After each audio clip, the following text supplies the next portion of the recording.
오늘 믿음의 업그레이드가 인생을 바꾼다라는 제목으로 하나님 말씀 증거합니다. 현대인들의 삶을 보면 치열하게 삶의 업그레이드를 위해 다양한 노력들을 기울이고 있습니다. 지적인 업그레이드를 위해서 좋은 책을 읽고 공부를 하고 강의를 듣죠. 또 신체적인 업그레이드를 위해서 규칙적으로 운동을 하고 좋은 또 식단을 짜서 그렇게 음식을 먹고 얼마나 건강을 위해서 최선을 다하는지 모릅니다.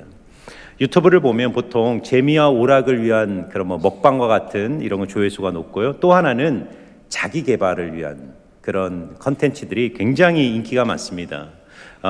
전문가들이 나와서 어떤 전문 지식을 통해서 삶의 다방면에서 우리의 인생을 조금이라도 한 단계 상승시키고 발전시키기 위해서 많은 사람들이 유튜브를 통해 자기 인생의 업그레이드를 추구하면서 살아갑니다. 그런데 이런 분주한 현대인의 삶에서 이 현대인들이 놓치는 것이 있습니다. 정말 업그레이드가 필요한데 사람들이 별 관심이 없는 영역, 바로 믿음의 업그레이드입니다. 자, 오늘 설교 제목인데 한번 따라해 보셨으면 좋겠는데요. 믿음의 업그레이드가 인생을 바꿉니다. 네, 정말 그렇습니다. 정말 그렇습니다.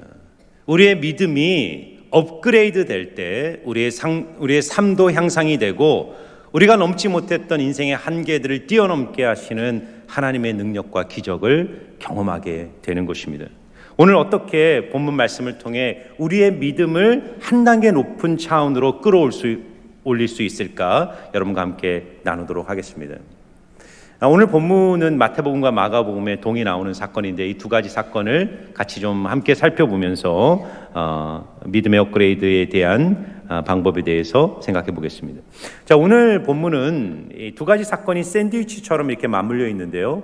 시작과 결론 부분에는 야이로와 그의 딸을 살리신 예수님의 사건이 등장하고 있고 그 중간 부분의 가운데에 18년 동안 혈류병에 앓았던 한 여인의 사건이 중간에 끼어 있는 형태로 등장합니다. 야이로가 목숨이 경각에 달린 딸을 고치기 위해 예수님과 함께 자신의 집을 향하여 달려가는 중간에 불청객이 끼어들면서 시간이 지연되게 됩니다. 혈류병에 걸린 한 여인이 예수님 몰래 뒤에서 옷자락을 만지면서 그 시간이 지연되게 된 것입니다. 야이로는 그 절박한 시간에 길에서 멈춰선 예수님을 보면서 당황했을 것입니다. 그리고 설마 했던 사건이 터지고 말았어요. 혈류병에 걸린 여인과 대화를 나누는 그 시간에 해당장 야이로 집에서 비극적인 소식이 들려온 것입니다. 마가복음 5장 35절인데요. 아직 예수께서 말씀하실 때 회당장의 집에서 사람들이 와서 회당장에게 이르되 당신의 딸이 죽었나이다. 어찌하여 선생을 더 괴롭게 하나이까? 예수님이 이 혈류병에 걸린 여인 때문에 시간을 지체하는 그 과정에서 집에서 촉각을 다투던 이 야이로의 딸이 그만 죽음을 맞게 된 것입니다. 야이로가 마지막 붙들었던 인생의 마지막 희망의 끈이 끊어져 버린 것입니다. 여러분, 우리는 이 본문을 보면서 야이로가 예수님 앞에 느꼈을 당황스러움과 분노를 때때로 우리도 경험할 때가 있습니다. 우리에게도 인생에 긴박한 문제들이 있어요.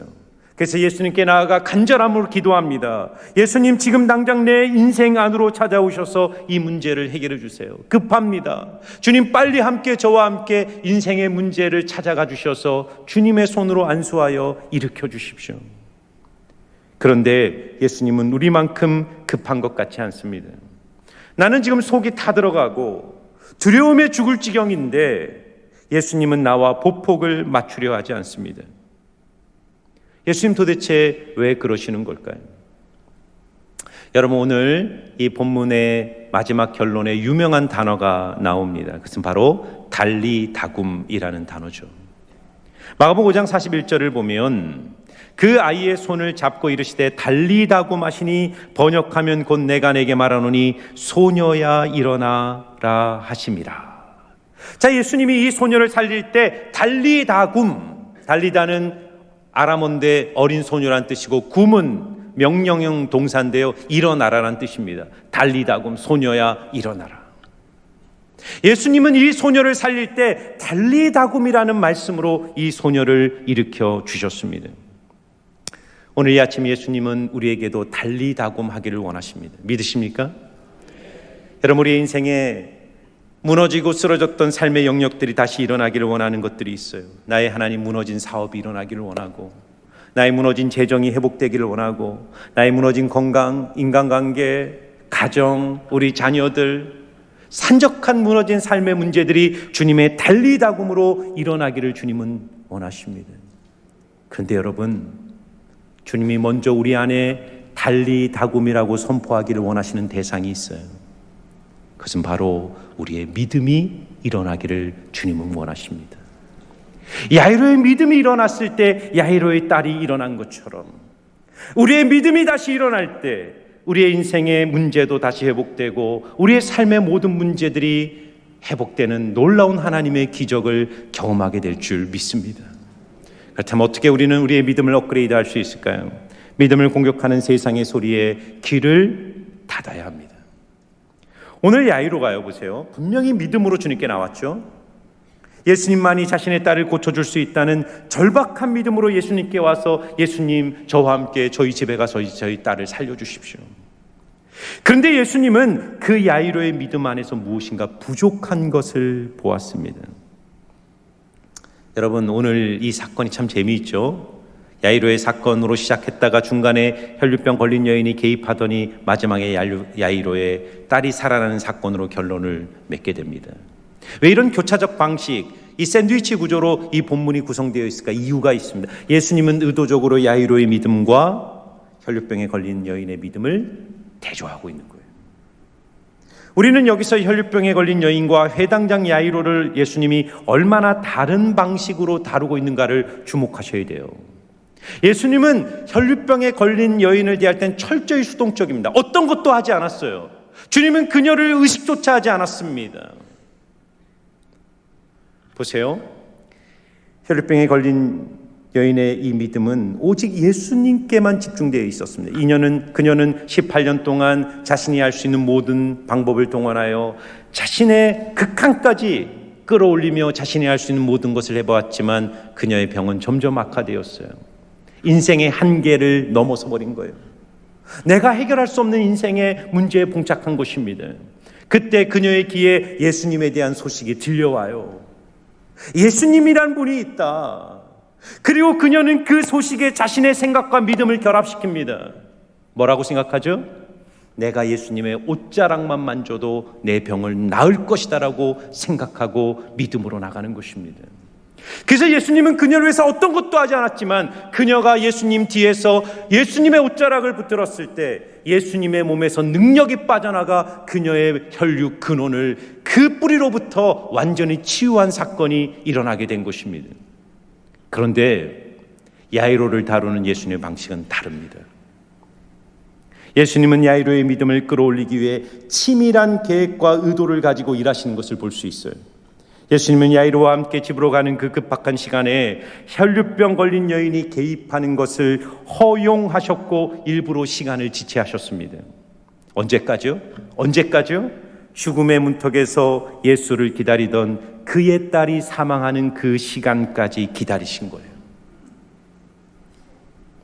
왜 그러셨을까를 생각해 보셔야 됩니다. 야이로의 믿음은 업그레이드가 필요했어요. 현실적 조건을 바라보는 낮은 믿음에서 예수님만 바라보는 높은 믿음으로 그의 믿음이 업그레이드 되기를 주님은 원하셨습니다. 여러분 보세요. 야이로는 예수님을 믿는 것처럼 보였지만 그 야이로의 마음 깊은 이면에는 은밀하게 붙들고 있는 인간적 조건이 있었어요. 자기 생각이 있었어요. 혈류병에 걸린 여인의 생각과 야이로의 생각이 어떻게 다른가요? 혈류병에 걸린 여인은 오직 예수님, 내가 예수님의 옷자락만 만져도 내 병은 나을 것이다라는 절대적 믿음이었습니다. 그러나 야이로는 예수님을 믿는 것처럼 보였지만 내 딸이 살아있는 동안 예수님이 내 집에 가서 손을 얹어 기도할 때 내 딸이 나을 것이라는 인간적 조건을 붙드는 제한적이고 부족한 믿음이었습니다. 저는 야이로를 보면서 마태복음 8장에 등장한 백부장, 로마 백부장이 생각이 났어요. 예수님이 성경에 보면 내가 이스라엘 중에 이만한 믿음을 만난 적이 없다라고 가장 큰 칭찬을 받은 믿음이 백부장의 믿음이었어요. 오늘 똑같은 상황이죠. 백부장도 죽어가는 자신의 하인을 살리기 위해 예수님께 찾아오는데 예수님, 제 하인이 죽게 되었습니다. 백부장이 요청도 하지 않았지만 예수님은 백부장에게 내가 너희 집에 가겠다. 너희 집에 가서 내가 손을 얹어 너의 하인을 고쳐주겠다. 그때 백부장이 뭐라고 말합니까? 마태복음 8장 8절이죠. 백부장이 대답하이르되 주여 내 집에 들어오심을 나는 감당하지 못하겠사오니 다만 말씀만 하옵소서. 그러면 내 하인이 낫겠나이다. 여러분, 백부장의 믿음과 이방인이었고 로마군이었던 이 백부장과 야이로의 믿음이 얼마나 다른가를 여러분 주목하셔야 됩니다. 회당장 야이로는 여전히 어떤 증거에 의존하는 믿음이었어요. 그러나 백부장은 오로지 예수님과 그분의 말씀만을 붙드는 믿음이었습니다. 예수님은 이 야이로의 믿음이 백부장의 수준까지 올라가기를 원하셨던 거예요. 야이로의 믿음은 딸이 살아있다는 조건 위에서만 작동하는 믿음이었습니다. 예수님은 야이로가 그 한계를 뛰어넘기를 원하셨던 거예요. 그래서 주님은 기다리시고 야이로가 붙들었던 인생의 마지막 조건이 무너지는 그 지점까지 야이로를 끌고 가시는 것입니다. 그리고 야이로에게 이렇게 묻는 거예요. 야이로야, 만일 너의 딸이 죽는다면 그래도 너는 나를 믿을 수 있겠니? 하나님은 우리에게도 물어요. 사랑하는 아들아, 사랑하는 딸아, 너가 붙들고 있는 인생의 마지막 희망이 다 무너졌을 그때도 너는 정말 나를 신뢰하고 나를 믿을 수 있겠니? 사랑하는 성도 여러분, 믿음은 우리의 이성과 우리의 노력과 인간의 가능성의 한계가 끝나는 지점부터 시작하는 거예요. 주님은 우리가 그런 믿음을 가지고 주님께 나오기를 원하시는 것입니다. 그런데 여러분, 믿음을 업그레이드하는 일에 있어서 가장 큰 장애물이 무엇인지 아십니까? 주변에서 들려오는 상식의 소리들입니다. 오늘 마가복음 5장 35절을 한번 보시기 바랍니다. 예수님이 그 여인과 대화를 하면서 그 거리에서 지체하고 있을 때 회당장의 집에서 그 하인들이 와서 야이로에게 뭐라고 말하는지를 들어보시기 바랍니다. 아직 예수께서 말씀하실 때 회당장의 집에서 사람들이 와서 회당장이 이르되 당신의 딸이 죽었나이다. 어찌하여 선생을 더 괴롭게 하나이까? 여러분, 지금 야이로가 처한 이 실존적 모습이 바로 우리의 모습이에요. 야이로는 두 가지 사건, 두 가지 음성 사이에 끼어 있습니다. 하나는 혈병 걸린 여인이 옷자락만 만지고도 고침을 받는 사건을 자신의 눈으로 보고 있어요. 야이로는 지금 옷자락을 통해서도 무한한 능력을 뿜어내는 그 예수님을 보았고 그분의 말씀을 듣고 있는 것입니다. 이런 분이라면 분명히 내 딸도 고쳐주실 거라는 확신이 들었을 것입니다. 그런데 바로 그때 주님이 말씀하고 계시는 바로 그때 한쪽에서는 야이로의 마음을 근본적으로 흔드는 세상의 소리가 들려옵니다. 당신의 딸이 죽었나이다. 어찌하여 선생을 더 괴롭게 하나이까? 여러분, 무슨 말입니까? 딸이 죽었다는 것은 객관적 사실입니다. 문제는 야이로의 집에서 온 사람들이 딸의 죽음이라는 이 객관적 사실에 붙인 그들의 해석이에요. 선생님, 야이로요, 주인이요, 딸이 죽었는데 예수님이 온들 무슨 소용이 있습니까? 딸이 살아있다면 그때는 예수님이 와서 무엇인가를 해줄 수 있지만 이제 죽었으니 당신의 믿음을 접으시고 믿음의 발걸음을 중단하셔야 됩니다. 소용없는 일입니다. 여러분, 우리가 믿음으로 나가려고 할 때, 하나님의 말씀을 듣고 믿음을 붙들고 할 때마다 내 안에 들려오는 세상의 소리들이 있어요. 믿음으로 안 돼. 이제 소용없어. 온갖 거짓말과 부정적 소리와 수많은 소음들에 둘러싸여 우리의 생각을 말씀에 접붙이지 못하는 거예요. 그래서 여러분, 참된 믿음은요, 세상의 소리를 차단하는 것으로부터 출발하는 거예요. 시편 1편을 보면 복 있는 사람은 3절에 시냇가에 심은 나무와 같아서 시절을 쫓아 열매를 맺으며 그 잎사귀가 마르지 아니한 같으니 그가 하는 모든 일이 형통한다 그래요. 이게 복 있는 인생인데, 그 복 있는 인생, 시냇가에 심은 나무와 같은 삶으로 가는 과정 속에서 1절과 2절에 반드시 해야 될 두 가지를 얘기합니다. 2절에 뭐라고 그러죠? 저는 여호와의 율법을 즐거워하여 그 율법을 주야로 묵상하는 자로다. 그는 시냇가에 심은 나무와 같다는 거예요. 자, 보세요. 왜 그가 시냇가에 심은 나무입니까? 하나님의 말씀에 그의 생각을 접붙이는 거예요. 혈루병의 여인이 내가 주님의 옷자락만 만져도 내 혈루병은 고침을 받을 거라고 생각했던 것처럼, 하나님의 말씀에 자기의 생각을 붙이는 것처럼 그렇게 하나님의 말씀을 묵상하고 자기의 중심을 말씀에 두는 거예요. 근데 이게 왜 어렵습니까? 1절을 안 하는 겁니다. 복 있는 사람은 악인의 꾀를 쫓지 않고 죄인의 길에 서지 않고 오만한 자의 자리에 앉지 아니하며 오직 여호와의 율법을 즐거워하여 그 율법을 주야로 묵상한다는 거예요. 설교를 아무리 많이 듣고 좋은 유튜브 설교를 듣고 강의를 들어도 그것을 압도하는 세상의 소리가 끊임없이 들려오거든요. 안 돼, 안 돼. 어려워. 하나님을 구하는 것으로 안 돼.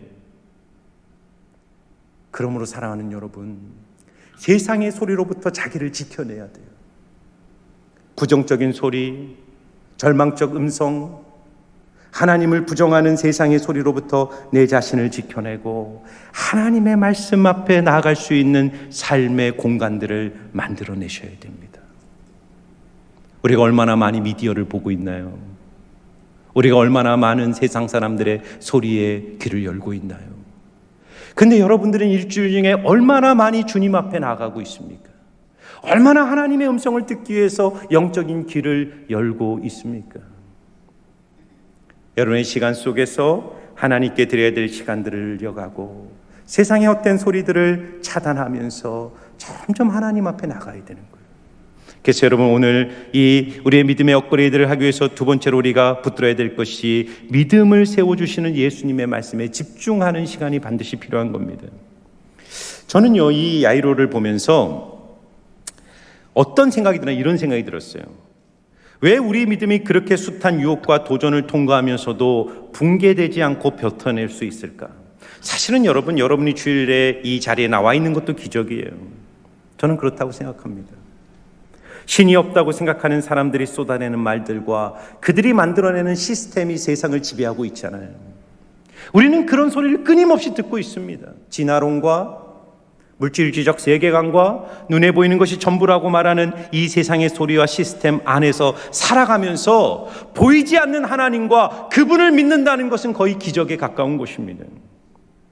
여러분, 야이로를 생각해 보세요. 야이로는 어떻게 그 절망적인 소식과 주변의 부정적인 언어들이 가득 찬 그 한가운데서 자신의 믿음을 지켜낼 수 있었을까요? 야이로는 몇 번이고 모든 것을 내려놓고 싶지 않았을까요? 딸이 죽었다는 소식을 들었을 때 이제 그만해야 되겠다. 예수님이 오셔도 아무런 소용이 없다고 말하는 하인들의 부정적 언어를 들었을 때 야이로도 고개를 끄덕이고 싶지 않았을까요? 온 집안에 가득 찬 통곡의 소리를 듣고 예수님이 잔다라고 말했을 때 비웃는 사람들의 조소와 조롱을 들을 때 야이로도 믿음을 포기하고 싶지 않았을까요? 근데 야이로는 어떻게 믿음을 포기하지 않고 마침내 예수님을, 딸이 누워있는 죽음의 현장까지 예수님과 함께 그 자리로 나아갈 수 있었을까요? 그 비밀이 마가복음 5장 36절입니다. 같이 한번 읽어볼까요? 함께 있습니다. 예수께서 그 하는 말을 곁에서 들으시고 회당장에게 이르시되 두려워하지 말고 믿기만 하라 하시고. 아멘. 주님이 뭐라고 말합니까? 두려워하지 말고 믿기만 하라. 여러분 따라하시기 바랍니다. 두려워하지 말고 믿기만 하라. 여러분 보세요. 사람들이 쏟아내는 절망의 언어들이 야이로의 믿음을 무너뜨리지 않도록 예수님께서 더 가까이서 야이로의 귀에 대고 두려워하지 말고 믿기만 하라. 저는 오늘 예수님이 여러분에게 이 음성 들려주시기를 주의 이름으로 축원합니다. 여러분, 두려워하는 것이 무엇입니까? 여러분이 절망하고 낙심하는 것이 무엇입니까? 사람들이 여러분의 삶에 대해서 무엇이라고 말하고 있습니까? 그게 중요한 게 아니라 여러분들이 그 한가운데서 두려워하지 말고 믿기만 하라는 주님의 음성을 듣고 있습니까? 이것이 열쇠예요. 우리가 불신과 절망과 비웃음으로 가득 찬 이 세상에서 믿음으로 승리한 길은 한 가지밖에 없어요. 세미한 음성으로 들려주시는 예수님의 음성을 듣는 거예요. 두려워하지 말고 나를 믿으라. 어떻게 해요? 기도의 자리로 들어가셔야 되는 거예요. 기도의 자리로 들어가 하나님께 시선을 맞추고 주님이 내게 주시는 그 음성의 귀를 기울이셔야 됩니다. 그리고 주님이 여러분에게 말씀하실 때 아멘, 그렇습니다 주님, 제가 주님만 믿습니다. 주님이 하실 일들을 기대합니다. 나는 알 수 없지만 하나님이 내 인생에 하실 일들을 믿음으로 믿고 믿음으로 나아가겠습니다 고백하시는 거예요. 저는 이 말씀을 묵상하면서 빌립보서 4장 6절과 7절의 말씀이 생각이 났어요. 같이 한번 읽어볼까요? 시작. 아무것도 염려하지 말고 오직 모든 일에 기도와 간구로 너희 구할 것을 감사함으로 아뢰라. 그리하면 모든 지각에 뛰어나신 하나님의 평강이 너희 마음과 생각을 지키시리라. 아멘. 여러분, 세상의 소리, 내 내면에서 들려오는 소리, 이 세상의 언어들은 우리를 염려의 모드로 끌고 갑니다. 우리를 염려하게 하는 거예요. 두려워하게 하는 거예요. 그러나 우리가 기도의 자리로 들어가 염려를 중단하고 세상에서부터 차단하고 기도와 간구로 하나님 앞에 나아갈 때 주님이 우리에게 주시는 은혜가 무엇입니까? 모든 지각에 뛰어난 하나님의 평강이 우리 마음과 생각을 지켜낼 것이라고 약속하고 있는 것입니다. 모든 지각에 뛰어난, 이게 무슨 말입니까? 인간의 이해, 인간의 이성, 인간의 노력, 경험을 뛰어넘는, 초월하는 하나님의 평강이 우리의 마음과 생각을 지켜내신다는 거예요. 여러분, 저도 이제 유튜브에서 이런 자기 개발 채널에서 말하는 좋은 사이트들 저도 많이 듣습니다. 뭐 지식인사이트라든가 세바시라든가 이런 거 보면 다 뭐냐면 이렇게 하면 인생이 더 향상될 수 있다는 거예요. 나쁘지 않습니다. 왜냐하면 이 세상에 전문가들이 자신의 인사이트와 통찰력을 가지고 던지는 말들이니까 얼마나 좋은 말들이에요. 근데 놓치는 것이 있어요. 인생의 문제는 언더스탠딩의 문제가 아니에요. 지각의 문제가 아니라는 것입니다. 내가 무엇인가를 더 알고 더 깨닫고 더 많은 정보를 취득하고 내 인생의 다방면에 업그레이드를 한다고 해서 인생이 근본적으로 풀어지는 게 아니에요. 그 한계 지점을 깨달아야 됩니다. 지각이 감당하지 못하는 인생의 무게가 있어요. 우리의 마음과 생각을 지켜내시는, 지각을 초월하여 역사하시는 하나님의 평강이 우리의 마음을 지켜내기 시작할 때 어떤 도전과 어떤 고난과 어떤 시련이 와도 절대로 무너지지 않는 진정한 승리의 영광이 우리의 삶에 회복되기 시작되는 줄 믿습니다. 여러분, 어제 임직자 사관학교에 참석하는 100여 분의 성도님들과 함께 신안군 증도에 있는 문중경 전도사 기념관을 다녀왔습니다. 여기 와서 참 제가 많은 은혜를 받았어요. 여러분도 기회가 되면 한번 꼭 가보세요. 한국에서요, 복음화 비율이 가장 높은 1위가 신안군입니다. 신안, 이 천사의 섬이라 그래요. 천사, 이 1004개의 섬으로 이루어진 신안군에 이 문중경 전도사님이 태어났는데 어린 시절 소녀 때 증도라는 섬에 시집을 가게 됩니다. 근데 20년 동안 아이가 없는 거예요. 이 당시 이 여인이, 결혼한 여인의 아이가 없다라는 것은요, 지금과는 다른 겁니다. 삶의 가치를 못 느끼는 거예요. 인정을 못 받고 5번이나 이 문중경 성도는 자살을 시도해요. 죽음과 같은, 무덤과 같은 인생을 사는 것이죠. 그러다가 홀로 목포에 가서 삭바지를 하면서 그런 죽음과 같은 인생을 하루하루 살다가 어느 날 전도인의 말씀을 듣게 됩니다. 그리고 그 말씀을 듣고 믿음으로 말씀을 취해요. 그리고 이 문중경 전도사의 삶이 놀랍게 변화되기 시작합니다. 그녀는 20년의 세월을 복음 없이 무덤처럼 살던 자신을 변화시킨 복음의 감격에 사로잡혀요. 그리고 자신처럼 복음이 없이 살아가는 섬 신앙군에 있는 그 수많은 섬에 살고 있는 사람들에 대한 긍휼의 마음에 사로잡혀요. 그래서 보면요, 거기 그 기념관에 갔더니요, 이 문중경 전사님이 신었던 고무신 아홉켤레라는 그 이렇게 신을 신고 이렇게 징검다리를 건너도록 하는 체험할 수 있는 곳이 있더라고요. 이게 뭐냐면 이분이 얼마나 그 섬을 돌아다니면서 복음을 전했는지 1년에 9켤레의 고무신이 닳아 없어졌다는 거예요. 그러면서 엄청난 헌신과 희생으로 신앙군에 있는 사람들에게 복음을 전하여 지금 대한민국에서 가장 복음화율이 높은 곳이 바로 신안군이 되었다는 거예요. 이문중경 전도사님은 6.25 때 공산당에 붙들려서 순교를 당하게 됩니다. 그녀는 순교를 당했지만 그녀가 뿌린 복음의 씨앗을 통해 신안군의 놀라운 복음화가 이루어지게 돼요. 우리가 잘 알고 있는 CCC의 총재 김중권 목사님, 정태기 목사님, 그리고 유수한 위대한 한국 지도자들이 바로 이 신안군에서 복음을 듣고 예수를 만나고 한국교회를 움직이는 위대한 지도자, 바로 문중경 전도사님의 제자들로 배출되게 됩니다. 여러분, 결국 한 사람의 인생을 바꾸는 것은 뭐냐면 오늘 내게 들리는 하나님의 말씀에 내 생각과 내 중심을 붙들어 매는 거예요. 말씀의 믿음으로 반응하기 시작할 때, 말씀으로 내 생각을 바꿀 때, 말씀으로 온전히 하나님을 붙들 때, 그 인간의 희망이 끝나는 지점에서부터 하나님의 희망과 하나님의 꿈이 우리의 삶에 펼쳐지게 되는 것입니다. 그러므로 사랑하는 성도 여러분, 인간적인 생각으로 두려워하지 말고 오늘 여러분들에게 말씀하시는 하나님의 음성을 붙들고 하나님을 온전히 믿음으로 승리하시기를 주의 이름으로 축원합니다. 마지막으로요, 세 번째는요, 믿음의 동력자들과 팀을 이루라는 겁니다. 여러분, 오늘 참 중요한 건데요, 마지막으로 하나님의 기적은요 어떻게 나타나냐면 하나님을 믿고 그분이 하실 일을 기대하는 사람들의 팀 안에서 일어나는 팀, 공동체입니다.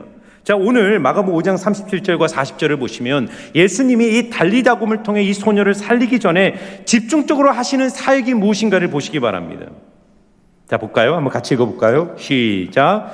베드로와 야고보의 형제 요한이 아무도 따라옴을 허락지 아니하시고 해당장의 집에 함께 가사 떠드는 것과 사람들이 울며 심히 통곡함을 보시고 들어가사 그들에게 이르시되 너희가 어찌하여 떠들며 우느냐? 이 아이가 죽은 것이 아니라 잔다 하시니 그들이 부읒더라. 예수께서 그들을 다 보내신 후에 아이의 부모와 또 자기와 함께한 자들을 데리시고 아이 있는 곳에 들어가사. 아멘. 자, 예수님이 그 죽어있는 야이로의 딸의 방에 들어가기 전에 뭘 하냐면 사람을 선별합니다. 베드로와 야고보와 요한을 선별하시고 그 집에 들어갔어요.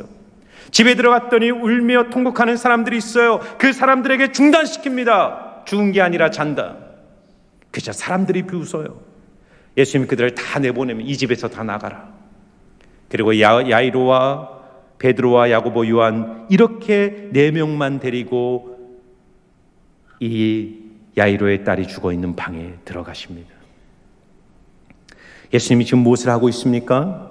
예수님은 야이로를 믿음 없는 사람들로부터 격리하고 그의 믿음을 보호해 주십니다. 그리고 함께 믿음으로 연합하고 함께 믿음으로 현실을 이겨낼 사람들의 공동체를 만들어내시는 거예요. 여러분, 이게 얼마나 중요한지 몰라요. 제가 앞에서 말드렸죠. 이 세상에서 믿음으로 살아내는 것 기적과도 같은 것입니다. 왜냐하면 이 세상은 상식과 경험과 인간의 논리와 무신론과 신이 없는 시스템에 의해 움직이는 세상이기 때문에 그 세상에서 믿음의 논리로 사는 것은 인간 개인의 힘으로 절대적으로 부족해요. 불가능합니다. 오늘 우리의 삶에 하나님의 기적이 일어나려면 믿음의 눈이 열린 사람들이 우리에게 필요해요. 믿음이 없는 사람들은 모든 것을 상식과 경험으로 판단하기 때문에 야이로의 딸이 죽었다라는 그 사실에 묶여버립니다. 그런데 그리스도 안에서 죽음은 더 이상 죽음이 아니라 잠이 될 수 있다는 새로운 시각을 가진 사람들이 있어요. 그들이 그리스도인이에요. 현실의 한계와 어려움에 부딪힐 때 절망하거나 비웃는 사람들이 아니라 하나님의 능력을 의지하여 엎드려 기도하고 하나님의 능력을 구하고 하나님의 승리를 사모하기 위하여 함께 붙들어주며 서로를 위하여 중보하고 기도하는 믿음의 팀들이 야이로에게 필요했던 거예요. 사랑하는 성도 여러분, 여러분의 그런 믿음의 팀들이 있습니까? 여러분의 인생에 무너져 있는 중구 같은 현실 앞에 아파할 때 정말 여러분을 위해서 함께 기도해주고 믿음으로 하나님의 하실 일들을 이야기해주고 비웃는 것이 아니라 통곡하는 것이 아니라 하나님이 하실 일들을 함께 꿈꾸면서 그렇게 함께 손을 잡고 달리다굼이라고 외쳐줄 수 있는 믿음의 동력자들이 여러분의 인생에 있습니까? 여러분, 교회는요 점점 크게 성장해야 되지만 이렇게 믿음의 사람들로, 소수의 믿음의 사람들로 묶인 작은 소그룹들로 건강하게 성장해야 돼요. 두세 사람이 내 이름으로 모인 곳에 나도 그들 중에 있다라고 주님이 말씀하셨습니다. 우리 교회가 앞으로 선교적 소그룹으로 변화되어야 됩니다. 주일날 이렇게 모여서 힘껏 하나님을 예배하는 것만큼 우리가 주중에 함께 모여 잃어버린 영혼들, 죽어있는 영혼들을 가슴에 품고 주님께 함께 매달리며 기도하고 삶을 나누고 서로 격려하면서 일으켜 세울 수 있는 아름다운 영적 공동체가 우리 안에 일어날 때 우리를, 교회를 통해 여러분의 가정에 믿지 않는 영혼들, 이 익산에 믿지 않는 영혼들을 구원하시는 하나님의 놀라운 구원의 역사들이 일어나게 될 줄 믿습니다. 여러분 꼭 소그룹에 참여하시고 사랑방 모임에 참여하시고 그 사랑방을 회복시키는 일에 여러분 모두가 힘쓰시기를 주의 이름으로 축원합니다. 우리 같이 한번 하나님께 기도하는 시간을 갖습니다. 한번 눈을 감으시고요. 사랑하는 여러분, 주님은 우리의 믿음이 업그레이드 되기를 원합니다. 내 삶의 문제들이 일어나기 전에 내 안에 무너져 있는 믿음이 다시 일어나야 됩니다. 내 이성으로, 내 능력으로, 내 경험으로 하려고 했던 그 삶의 한계들을 인정하고 그 한계 뒤에서 우리를 찾아오시면서 우리의 삶을 회복시키시는 하나님께 전적으로 소망을 두고 오늘 야이로에게 두려워하지 말고 믿기만 하라고 말씀하셨던 것처럼 오늘 두려워하고 떨고 있는 우리를 향해 주님이 말씀하십니다. 사랑하는 아들아, 사랑하는 딸아, 두려워하지 말라, 두려워하지 말라. 나를 믿으라, 나를 믿으라. 여러분 이 시간 여러분의 입술로 주님께 고백하시기를 원합니다. 주님, 제가 이제 주님께 내 시선을 맞추고 주님을 믿고 전적으로 의지하며 내 인생의 한계를 뛰어넘는 영적 승리를 경험하겠습니다. 이런 신앙의 고백으로 오늘 주신 말씀 붙들고 하나님 앞에 간절히 우리의 입술로 기도하며 나아갑니다. 기도하겠습니다. 사랑의 하나님, 감사합니다. 오늘 우리를 믿음의 자리로 불러주셔서 말씀 앞에 세워주시니 감사를 드립니다. 하나님, 우리 성도님들의 마음과 영혼을 새롭게 하여 주십시오. 말씀으로 새롭게 하여 주십시오.